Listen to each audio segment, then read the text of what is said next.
ሕወሓት ንወዲ ወረደ መጠንቀቕታ ሂባላ ዝብል እዩ ሰበር ዜናና ስማዕ እንተ ኮይኑ ምልክት ክትውን ኢኹም ብኻሊእ ሲስተም ኣትየ ስለ ዘለኹ ምልክት ሃውኒ ኣብ ቻት ቦክስ ምልክት ክትውን ኢኹም ስማዕ እንተ ኮይኑ ስለዚ መጠንቀቕታ ሂባላ ሕወሓት ዝብል ሰበር ዜና ኣለና እንታይ እቲ መጠንቀቕታ ዘውህብ ስለ ዝነበረ ድዩ መጠንቀቕታ መሃባኸ ህዝቢ ከመይ ይኽሪኦ ዝብል ብደንብ ጌርና ክንሪኦ ኢና ጎጃ ስለዚ ሪኦ ኣለኹ ጽቡቕ ኦኬ ስለዝታ መጠንቀቕታ እንታይ እያ ትብል ዝብል ካቅርበልኩም ክምኩር እየ ብድሕሪት ባክግራውንድ ድምፂ እንተሰሚዕኹም ናይ ፈንድሬይዚንግ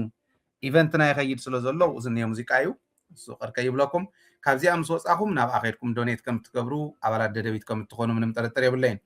ኦኬ ስለዚ ሰበር ዜናና ናይ ሎሚ የስ ምስሊ የብሉን ካሊእ ሲስተም እዩ ላይቭ ስለ ዘሎ ስቱድዮና ካሊእ ሲስተም ፈጢርና ኢና እቲ መረዳእታ እዚ ዝሕልፈልኩም ዘለኹም በርቲ ስቱድዮ ኦልሬዲ ብቲ ናይ ዕለታዊ እቲ ናይ ሰሙን ሙሉእ ፕሮሞት ዝገበርናዮ ናይ ፈንድሬይዚንግ ኢቨንት ናይ ኸድ ስለ ዘሎ ንሱ ሒዝዎ ስለ ዘሎ ካሜራ እዩ ብድምፂ ጥራሕ ኣትየ ዘለኹ ስለዚ መጠንቀቕታ ሂባላ ሕወሓት ስራሕ ፈጻሚ ናይ ሕወሓት ተኣኪቡ ነይሩ እቲ ስራሕ ፈጻሚ ዝተኣከበሉ ወቕታዊ ወይ እዋናዊ ዝኾነ ዛዕባ እዩ ብጣዕሚ ጽቡቕ ዝበሃል ውሳነ ይወሲኑ ሓደ ናይ ሕወሓት ኣፕሪሼት ክንገብሮ ዘለና ሰሙን እዚ ንሪኦ ዘለና ንቐጻሊ እውን ክለምዳ ዘለዎ ሰሙናት ኣይኮነን ተኣኪቡ እቲ ማእኸላይ ኮሚቴ ኣብ መዓልትን ፈረቓን እዩ እቲ ዝሰማዕኹሞ ውሳነ ዘሕለፍናዮ ውሳነ ወሲንዎ ኣብ ኣኽሱም ማለት እዩ ሰራዊት እውን ኣብ ፍርቂ መዓልቲ ይወዲኡ ድሕሪኡ ንክልተ መዓልትን ሰለስተ መዓልቲ ታሒዝ ዝነበረ ናይ ላዕለዎት ካድረ እውን ኣብ ዳርጋ ፍርቂ መዓልቲ እዮም ወዲኦሞ ብጣዕሚ ክድነቕ ዝግብኦ እዩቱ ኣካይድኦም ሎሙ ከዓ ትማሊ ምናልባሽ ናይ ትማሊ ፕሮግራምና ምልስ ኢልኩም ተሪኢኹሞ ናይ ወዲ ወረደ ዝተወሰነ ነጥቢ ቅሚጥና ነርና ሊሚት ተዘይተቐሚጡሉ ካብዚኣ እስካዕ እዚኣ ከተሳግራ ከለኻ እታ ስልጣን ካፍታ መጋቢት 30 ዝወዳእካላ እስካዕታ ሓድሽ ፕሬዚዳንት ዝምረፀላ እዚአኔን ስልጣንካ ተባሂሉ ሊሚት ተዘይተቐሚጡሉ ንኩሉ ከባርር ክምኩር እዩ እታ ናይ ጌታቸው ሕማም ክትሓልፎ እያ ንዝወዲ ዝብል ትማሊ ናይ ትማሊ ፕሮግራምና ምስ ሚኪ ተመሊስኩም ረኣይዋ ኢኹም እዚ ኣሕሊፍና ነርና ሕወሓት እውን ነዚ ጉዳይ እዚዩ እንዳርኣይዎ ከም ዝፀንሑ እዩ ዘርእየኒ ግን ሎሚ ወሲኖም ኣለዉ ወሲኖም ሂቦሞ እዮም ኦልሬዲ እታ ወረቐት በፂሓቶላ ትውሳነ እንታይ እዩ ኢትዋና ንስኹም እውን ትፅበይዎ ካብ መጋቢት 30 ንድሓር እትሸሞምን ካብ ሽመት ተውርዶምን ተቐባልነት ስለ ዘይብሉ ጠጠው ኣብል ትብል እያ እታ ውሳነ ስራሕ ፈጻሚ ሕወሓት ካብ መጋቢት 30 ንድሓር ወዲ ወረደ ዝውስኖም ዘሎ ዝሸሞምን ዘውርዶምን ዘሎ ሰብ ስልጣን ዝገብሮም ዘሎ ገደብ ዝሓለፉ መስመር ዝሓለፉ ውሳነታት እዚኣቶም ጠጠው ኣብል ክበሃል ኣለዎ ስለዚ እዚኣ ክትበፅሕ ኣለዋ ትብል ስራሕ ፈጻሚ ወሲኑ ብኣ መሰረት እውን ኣቦ ወንበር ውድብ ህዝባዊ ወያነ ሓርነት ትግራይ ንወዲ ወረደ መጠንቀቕታ ጽሒፉሉ ኣሎ እታ መጠንቀቕታ ከምታ ዝብለኩም ዘለኹ ካብ መጋቢት 30 ንድሓር እትገብሮም ዘለካ ውሳነታት ተቐባልነት ስለ ዘይብሎም ጠጠው ኣብል ትብል እያ እቲ ሕቶ ሕዚ ክኸውን ዝኽእል ወዲ ወረደ ጠጠው ከብል ድዩ እዩ ጠጠው ከብል ድዩ ወዲ ወረደ እዩ ትሕቶ ከም ኣነ I don't think so ጠጠው ዘብል ኣይመስለንን ምክንያቱ እቲ ዕላማ ጠጠው ከብል ኣይኮነን ዝኸደ ዘሎ ትተልእኾ እውን ንሱ ኣይኮነን ጠጠው ንኸብል ኣይኮነን ትተልእኾ እውን ክቕፅል እዩ ክቕፅል ከሎ እንታይ እዮም ክገብሩ ደኣ ኢት ዋና ሕቶ ዝኸውን ሕዚ ኦኬ እታ ወረቐት ዝተፃሒፋትሉ ላ እታ ወረቐት ጠጠው ተብሎ ዶ ንወዲ ወረደ ጠጠው ተዘይበለኸ ሜጀር ክወስድ ዝኽእል ውዳበ ኣሎ ዶ ወይ ቴክ ኦቨር ክገብር ዝኽእል ምናልባሽ ናይ باور فاكيوم كيفتر زولنا يبز حلفه نسون كيفتر تيك اوفر قبر زخل تدالو حيل اللودو نحوحات كتحتت انتهالي وازي صبق السانيو ناي بحق خدنا زقبق السانيو تايملي يخبر كلكو خفت تزاربنا ين النزمبر قصنا حين ورا المسلو كم ناتي ريكومنديشن انت زخون قدم خلت ورحي 3 ورحي ود ورده ختك زخل حيل سب تداليو نتكزيو محدار بتقلال ختك زخل حيل سب تداليو كم ودبون امنته مقميطم سراويتون امنته قميط وسانهم حيزم قصن حنيرو ود وردون تزاتيو بالله انت يلون اوريدي تو سانه نايت سراويتن نايتو ودبن سلازخون قديمم كوسن ونيرو ግን ዝሓለፈ ኣብ ዝሓለፈ ይነበር ንሕና ሕዚ ዝገብርዋ ዘለው ግን ዌልዳን ናይ በሓቂ ክድነቕ ዝግበኦ ውሳኔ ይውስኑ ኣለው ኣብዘን ለምቅነ ንሪአን ዘለና ግዴውልኩም እነድንቀን ግን ዝኾነ ፕራይስ ታግ ክህልወን ክኽእል ኣሎ ኣብኣተን ኣፍተን ኣድናቆት ታግ ዝተገበረ ቅድሚ ሕዚ ኣጥፊኹም ኢኹም ተን ሕዚ ትኸድወን ዘለኹም ግን የዒስ ዘብላየን ቀጽሉ ክበሃል ክኽእል ኣለዎም እንታይ እዮም ክቕፅሉ ዘለዎም ብሕጂ ክቕፅሉ ዘለዎ እንታይ እዩ ካብዚ ሓዚ ሰዓት ጀሚሮም እቲ ቤት ምኽሪ ንኣብነት ን23 እስካብ 23 ክውዳእ እዩ ተባሂሉ ኣሎቱ ጠቕላላ እቲ ዝኒሄ ዘተ እቲ ዘተ ከም ዝረኣኹሞ ካብ ማእኸላይ ኮሚቴ ናብ ላዕለዋይ ካድረ ካብ ላዕለዋይ ካድረ እስካዕ ወረዳታት ክዓብ ናይ ባዕለን ቤት ምኽሪ እናገበራ ክውስና ድሕሪኡ ንታሕቲ ክወርድ እዩ ሰራዊት እውን ኣብ ሻለቃ በፂሖም እዮም ኢለኩም የትማሊ ካብ ሻለቃ ንታሕቲ ዘሎኸ ክንደይ ግዜ ይክወስድ ዝብል ኣብ ሕቶ ምልክት ክእትውዎ ክእሉ ኣሎም ሰራዊት ቀስ እናበለኹም እዩ ዛተ እቲ ውድብ ግን ኣባላት ቤት ምኽሩ ከምፅእ ክእል ኣሎ በቃ እቲ ቤት ምኽሪ እኮ ካብ ጣብያ ዝመፀ ኣይኮነን ካብ ጣብያ ዝመፀ ኣይኮነ ወረዳ ወኪሎም ዝመፁ እዮም ስለዚ ኣብ ወረዳ ደረጃ እንድሕር ተዛትዮም እቲ ቤት ምኽሪ ዝነበረ ስለ ዝኾነ ንበይኑ ተኣኪቡን ኦሬንት ክግበር ስለ ዘለዎ ክምለስ ኣለዎ ባህሊ እስካዕ ሽዑ ጎናዊ ኣኼባ እንዳገበረ ይፅናሕ ይመለስ ተባሂሉ ስለተወሰነ ጣብያ ዘሎ ካድረ ስለተዛተየን ስለዘይተዛተየን ዝምለስ ኣይኮነን ድሕሪ እዚ ስለዚ ጎና ጎኒ ክግበሩ ዘለዎም ጎና ጎኒ ግበሩ ሃይራርኪ ሓሊኻ ካብ ላዕሊ ንታሕቲ እስካዕ ዝወርድ ስኢልካ ምፅባይ ትኽክል ኣይኮነን ስለዚ ኣነ ጎና ጎኒ እቲ ቤት ምኽሪ እውን ኣኼባ ክገብር ኣለዎ ባህሊ እንታይ እዩ ዝጠቅም መስለኩም ከምኡ እቲ ቤት ምኽሪ እንፅበዮ ንሕና ጎደሎ ኣለውዎ እንዲዮም ቶም ዝጎደሉ ክምልእ እንድዩ ዝጎደሎ ከማልእ እዩ እቲ ቤት ምኽሪ እውን ባዕሉ ምክንያቱ ብቁፅሪ ጎዲሎም እዮም ወላ ኣፈ ጉባኤ የብሉን ኣፈ ጉባኤኡ ኸዲዑ እዩ ዝኸድዑ ምስቲ ኣፈ ጉባኤ እውን ኣለዉ ከም በዓል ከድያ ዝበላ ዝኸድዓ ኣለዋ እዚኣቶም ቬት ክግበር ቬቲንግ ክስራሕ ክኽእል ኣሎ ቬት ክግበር ክኽእል ኣሎ ሃይ ማለት እዩ ይውሰን እቲ ቤት ምኽሪ ከዲዖም እዮም ዝብል ቤት ምኽሪ ይኽሱነ ዘሎ ብውሳነ እዩ ዝፀድቕ ከዲዖም እዮም ንፈልጦም ኢና ኣይ ንእከለ ስለ ዝኸድዑ ከዲዖም እዮም በቃ ባዕሎም ይፈልጦ ይበሃልን ብስርዓት ክኾን ስለ ዘለዎ እቲ ቤት ምኽሪ ይእከብ ክድዓት ማለት እንታይ ማለት እዩ ትርጉም ንእከለ ከዲዖም እዮም ኢሉ ይፍርጅ ቶም ዝኸድዑ እንታይ ንግበሩ ከመይ ንተካእ እዮም ዝብሉ እውን ናይ ባዕሉ መንገዲ የደራጁ የውፅእ በታ መንገዲ ንሳ ቤት ምኽርና ቫይብራንት ዝኾነ ቤት ምኽሪ ዝጎደሎ ዝመልአ ቤት ምኽሪ ክኸውን ናይ ግድን ይፅዕር ማለት እዩ ይሰርሕ እዚኣ ንምግባር ናይ ግድን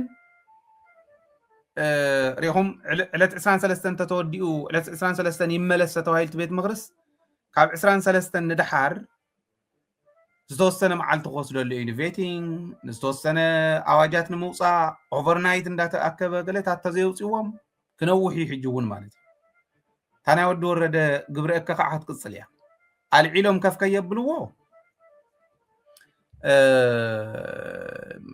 ፓወር ቫኪም ክፍጠር እዩ ዕግርግር እውን ክብል እዩ እምበር እንታይ ክሰርሕ ነይሩ ንዓና ንሽምና እውን ፅቡቕ ስለ ዘይኮነ ምፅንሑ ምንም ዝኸፍእ ኣይኮነን ባህሊ ኣነ ነገር ግን ብክትትል ከምታ ሕዚ ፅሒፎም እኒአው ናይ ብሓቂ ትድነቕ ውሳነ ማለት እዚ ዘድንቕካ ካሊእ ክድነቕ ኣይኽእልን ርግፀኛ እየ ስለዚ ፅብቕቲ ውሳነ ኢልና ነድንቃ እሞ እተን ጎዲለን ዘለዋ ግን ተኣነ ዝብሎ ዘለኹ ሕዚ ካልኦት እውን ናይ ባዕልኩም ወሲኽኩም እዚ ክግበር ኣለዎ ዝብል ብዝተፈላለዩ መንገድታት ብደደቢት እውን እተው ኣብዚ እውን ክትኣቱ ትኽእሉ ኢኹም ኣብታ ሓንቲ ላይቭ እታ ናይ ፈንድሬይዚንግ ላይቭና እውን ኣብኣ ኣቲኹም ደደቢት ምሕጋዝ ጥራሕ እንተይኮነ ትሕዚ ዝብሎ ዘለኹ እውን ሓሳብ ምሕላፍ ከድልየኩም እዩ ማለት እዩ ስለዚ ከም ኣነ ጎና ጎኒ እቲ ቤት ምኽሪ እንተዝእከብ ጎና ጎኒ ሰብ ሞያ እንተዝሕግዝዎ ቬቲንግ ክሰርሕ ከሎ እውን ጎና ጎኒ ኣዋጃት እንተዝወፁ ኦኬ ነቶም ዝኸድዑ ከዲዖም እዮም ተባሂሎም ነቶም ተሰውኡ እውን በዚሁ ይተክኡ ተባሂሎም ገና እዩ ቋሚ ኮሚቴ ክነቋቁም ኢና ኣፈ ጉባኤ ክንመርፅ ኢና ዝበሃሉ ብዙሓት እዮም እንታይ ጎዲልዎም እንታይ ይተክኡ ዝብል ክውሰን ስለ ዘለዎ ከምኡ እንተዝገብሩ ዝብል እምነት ኣለኒ ግዜ ከይኸደና ካብ ምሕሳብ እምበር ኦልሬዲ እቱ ኣካይድኦም ብጣዕሚ ዝድንቕ እዩ ናይ ብሓቂ ሕወሓት ብሂወት ዘመነይ ከምዚ ዓይነት ፍጥነት ርእየላ ይፈልጥን ኣነ ማለት ናይ ሕወሓት ጉዳይ ያ ኢትስ ኣባውት ታይም ትኽክል እዩ ኢትስ ኦቨርድዩ ትኽክል ኢኹም ኣነ እውን ከምኡ እየ ዝብል ዘለኹ ግን እንታይ ይገበር ዝብል መፍትሒ ክነቕርብ ምእንታን እተው እንዶ ንዑንዶ ኣብዚ እተው እሞ ሓሳባት ሃው ወይ ከዓ ኣብቲ ሓደ ላይቭ ኣቲኹም ሓሳባትኩም ሃው ኣብዚ ከኣቱ ንዝደሊ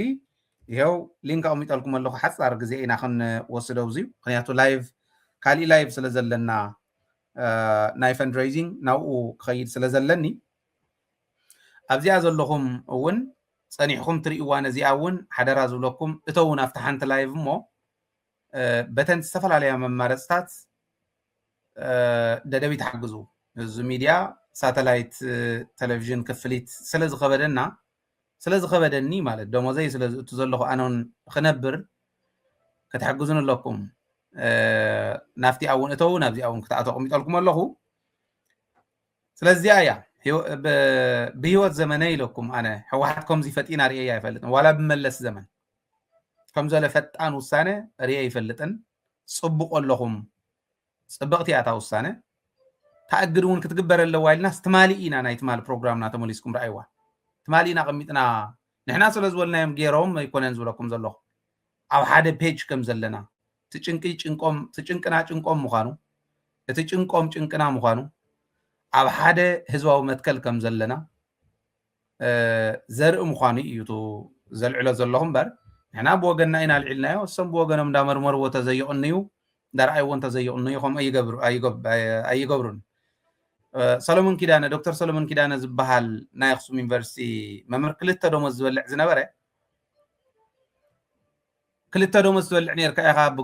ብግዕዚ እናተሕተተለካ ኢሉ ፀረ ሙስና ከሲስዎ ዝነበረ ሰብ መሊሱ ምክትል ኮሚኒኬሽን ኢሉ ኣቕሚጥዎ ኣሎ ወዲ ወረደ ሾይሙሎ ማለት እዩ ብሙስና ዝሕተት ሰብ ገና ተሓቲቱ እንተይተወድአ ተሓደ ደሞዙ ብናይ ባዕሉ ተሓደ ደሞዙ ብናይ ሰበይቱ ኣካውንት ዝኣተሉ እዩ ለጢፈልኩም ኣለኹም ናይ ባዕለይ ኣካውንት ፌስቡክ ኣካውንት ረኣይዎ ኢኹም ስለዚ ከምዚ እንዳገበረ ክቕፅል ከሎ ናይ ትግራይ ቴሌቭዥን ስራሕ መካየዲ ኢሉ ቅድሚ ወርሒ ዝሸሞ እውን ኣልዒለካ ኣለኹ ኢልዎ ኣሎ ባይዘወይ ናይዚኣ ሪዝን ነጊርናኩም ኢና ናይዚኣ ምክንያት ቶማኮ ዝበሃሉ እዮም ተሰናበቲ ማእኸላይ ኮሚቴ ዝበሃሉ እዮም ናይዚኣ ምክንያት ናይታ ናይ ኣባዲ ናይ ምስንባት ምክንያት ኣነ ፈልጣየ ኣባዲ ብስሩ እውን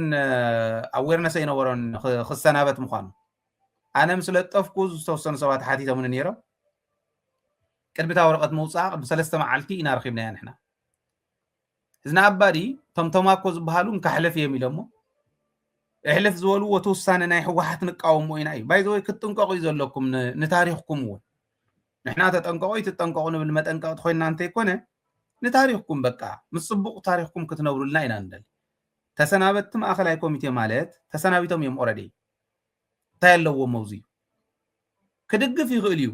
ዓብዪ ኮይኑ ጥሮተኛ ኮይኑ በዓል ተመክሮ ኮይኑ ወይ ኮይና ክድግፉ ይኽእሉ እዮም መንግስቲ ምድጋፍን ንሕና እዚ ውሳነ እዚ ንቕበሎን ኢልካ ውሳነ ሒዝካ ምኻድን ግን ትኽክል ኣይኮነን ቶማኮ ታሪኽኩም እንተየበላሸኹም እንደው ይግርም ዝብል ሓሳብ ኣለኒ ምኽሪ ሓሳብ ምቕራብ ይከኣል እዩ ሕወሓት ቤት ምኽርና ይመለስ ኢሎም ስለ ዝወሰኑ እቲ ሕወሓት ዝወሰነቶ ሳይንቕበሎን ዝብል ውሳነ ሒዞም ከይዶም ናብ ትግራይ ቴሌቭዥን ከዓ ዋ ውሳነ ናይ እከለ ይንቕበሎን ዝብል ሓላፍነት ዘለዎ ትካል ሓላፍነት ዘለዎ ውዳበ እንተዝኾን ትክክል ነይሩ ከመይ ኢልና ኢና ክንሕልፈልኩም የሚሎም እንታይ ኢልና ኢና ክንሕልፈልኩም እዮም ኢሎም እዚኣ ኢልዎም እዚኣ ኢሎምና ኣባዲ ከምኣ ዝገብር ዘሎ ኢሎም ሪፖርት ገይሮም ናብ ወዲ ወረደ ኢሚድየትሊ ወዲ ወረደ ተሰናቢትካ ኣለካ ዝብል ወረቐት ፅሒፍሉ ማለት ከምዚ ዝበለ ጉዳጉድ የለን ዓዲ ምምሕዳር እንተናእሰ እቲ ቅንዕና ዘለዎ ምምሕዳር ንምንታይ እዩ ኣውይ ዘረባ ዝኣውየ ሰብ ምምሕዳር ዝኣውየ ሰብ ማለት ዓቕሚ እንድሕር ዘይብሉ ነቶም ዝተሸሙ ስርሑ በሉ እስኪ ክንድታ ክትከድዋ ትኽእሉ ኺዱ ኢልካ ምቁፅፃር ንምንታይ እዩ ጌጋ እዩ ታናይ ወዲ ወረደ እውን ጌጋ እያ ታናይ ቶማኮ እውን ጌጋ እያ እዚአንን መሰላተንን ይኸዳ ስለ ዘለዋ ብተግባር እውን ንሕና ዝሕለፍናዮ ኣሎ ካፍቶም ኣብ ናይ ግዝያዊ ምሕዳር ስራሕ ፈፀምቲ ናይ ካቢኔ ኣባላት ዘለው ምክትል ፕሬዚዳንት እውን ሓዊሱ ናይ ሰራዊት ኣዘዝቲ ዓበይቲ ጀነራላት ሓዊሱ ናይ ፖሊስ ካፍቶም ኣብ ጎኒ ወዲ ወረደ ኣለና ዝብል ቁርብትላን ፍልይ ዝበሉ ናይ ፖሊስ ኣባላት ሓዊሱ እዚኣቶም ንክባረሩ ወረቐት ተፃሒፉሎ ተወዲኡ ልክዕ ከምታ ናይ ኣባዲ ተፃሒፋ ተወዲኣ ኣላ ዝረኣይዋ ሓቢሮምን ኣለዉ እታ ናይ ኣባዲ ባዕልና ዝረኣናያን ናብ ባዕልና እውን ቅድሚ ናብ ኣባዲ ምብፅሓ ንሕና ውፂናያ ኢና ቅድሚ ናብ ኣባዲ ምብፅሓ እዚኣተን እውን ግን ትመርትዖ ብደንቢ ጠንካራ መትከል ህዝባዊ መትከል ዘለዎም እዮም ፍልፍላትና ለዚኣቶም ክባረሩ ኣማኒኤል ሓዊሱ ድሓር ንምንታይ እዮም ጠጠው ኣቢሎም እንተኢልኩም ናይ ዶክተር ረዳኢ ቤት ምኽሪ ኣባል ኮይኑ ኣባል ቤት ምኽሪ ክተባረር ከለካ እቲ ቤት ምኽሪ እውን ስኢለ ይርኤካን እና ፀገም ክኽሰት እዩ እዚኣ ፀገም ክትኮነካ እያ ግደፍ ዝብሉ ሰባት ተረኺቦም እዚኣ እታ ናይ ዶክተር ረዳኢ ጠጠው ዘበለታ ነተን ናይ በዓል ኣማኒኤል እውን ጠጠው ዘበለተን ናይ ዶክተር ረዳኢ ኣባል ቤት ምኽሪ ናይ መቐለ ምዃኑ እዩ ተዘይኾን ነይሩስ ኩለን ወፅየን ነይረን ብሕጂ ማለት እዩ ሪኦም እከለ ብምብራር እከለ ብምሻም ለውጥ ይመፅን ቁኑዕ ዝኾነ ህዝባዊ መትከል ብምሓዝ ጥራሕ እዩ መፈንቅለ መንግስቲ ተገይሩለ እውን ይብል ነይሩ እንተኾነ ዓቢና ኢና እሞ እስኪ ቫይብራንት ዝኾኑ መናእሰይ ነምፅእ ንቅድሚት ፈጣን መንእሰይ ንቅድሚት ነምፅእ ነቲ ዓዲ ዝመርሖ ኢልካ ምሕሳብ እንተዝከኣል ይሓይሽ ነይሩ ተዘይኮነ ብዛ ዓድመ እዚኣ ኮንካ ናተዛረብካ እናተታኸስካስ እንታይ ክመፅእ እዩ ከምዚ ዓይነት ናይ ስልጣን ህረፍ እንታይ ክረኽቡ እዮም ከምዚ ዓይነት ናይ ስልጣን ህረፍ ዝህልዎም ገሊኦም ይገርመኒ እዩ ንኽብሮም እቲ ቁኑዕ ቁኑዕ እንተዝሓስቡ ህዝቢ ኣብ ቅድሚት ሰሪዖም እንተዝኸዱ ፅቡቅ ነይሩ ንኽብሮም ከቢሮም እንተዝሓልፉልና ስለ ዝኾነት ደስ ዝብል ተዘይኮይኑ ግን ንባዕሎም እዮም ዝዋረዱ ዝብል እምነት እዩ ዘለኒ ክዋረዱ ኣይንደልን ሕዚ እውን ከመሓይሹ ክንሕግዞም ሳቶም እውን ዘላቶም ተመክሮ ክድግፉ እዩ ትድልየትና ብዕግርግር ዝመፅእ ለውጢ ከምዘየለ ፈሊጦም ዕርፍ ተዝብሉ ይሓይሽ ነንባዕልና ተፈላሊና እንጥቀሞ ጥቕሚ የለን ኩልና ከም ዘለና እዩ ክንረግፍ እንተዘይኮይኑ እንጥቀሞ የለን ናብኡ ንምንታይ ኺደና ነንባዕልና ተደጋጊፍና ዘይንድሕን ዝብል ተዓብይ መትከል እንተንሕዝ እዩ ዝሓይሽ ዝብል እምነት ኣለኒ ብዝኾነ ናይ ሎሙ ሰበር ዜናና ሕወሓት ከም ውድብ በቦወንበር ኣቢላ መጠንቀቕታ ንወዲ ወረደ ተፃሒፍሉ ኣሎ እዚኣ ትኽክል እያ ሓንቲ ክውስኽ ናፍታ ናይ ፈንድሬይዚንግ ኢቨንትና ክንከዲና ኩልና ኣብዚኣ ዘለና 1,000 ኒኹም ንሕና 1,000 ኢና እኮ እንደሊ ዘለና ባይዘወይ 1,000 ኣባል ጥራሕ ኢና እንደሊ ዘለና ካልእ ይደለናን ፕሊስ ናፍታ ፈንድሬይዚንግ ከይድኩም 10 ዶላር ያታ ን1,000 ናይ ኣባልነት ሕቶ ንሓትት ዘለና እዚኣ ጌርኩም ከም ትሕግዙና ተስፋ ይገብር